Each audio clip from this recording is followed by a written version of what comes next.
पनवेल महानगरपालिका हद्दीतील पनवेल, कामोठे आणि नावडे परिसरात आज अतिक्रमण विभागाने व्यापक तोडक कारवाई राबवली।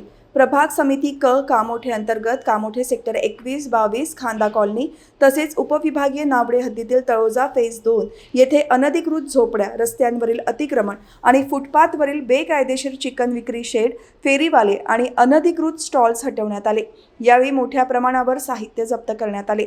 महापौर नितीन पाटील आणि आयुक्त मंगेश चितळे यांच्या सूचनेनुसार उपायुक्त नानासाहेब कामठे यांच्या मार्गदर्शनाखाली ही कारवाई करण्यात आली।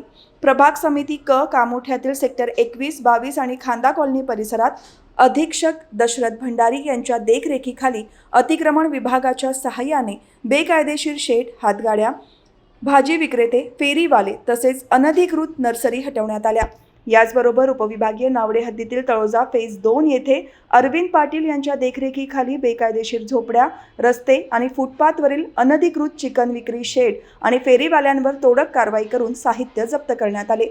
दरम्यान नवीन पनवेलमध्ये गुरुवारी पनवेल रेल्वे स्टेशन परिसरातील रस्त्यावरील अनधिकृत स्टॉल्स आणि दुकाने अतिक्रमण विभागाच्या सहाय्याने हटवण्यात आली। तसेच प्रभाग समिती ड अंतर्गत पनवेल रेल्वे स्टेशन परिसरात अनधिकृत विक्रेते आणि झोपड्यांवरही कारवाई करण्यात आली। या कारवाई दरम्यान सहाय्यक आयुक्त सुबोध ठाणेकर आणि प्रभारी अधीक्षक रोशन माळी उपस्थित होते। महानगरपालिकेने नागरिकांनी सार्वजनिक रस्ते आणि फुटपाथ अतिक्रमण मुक्त ठेवण्यासाठी सहकार्य करण्याचे आवाहन केले असून भविष्यातही अशा प्रकारची कारवाई सातत्याने सुरू राहणार असल्याचे स्पष्ट केले आहे।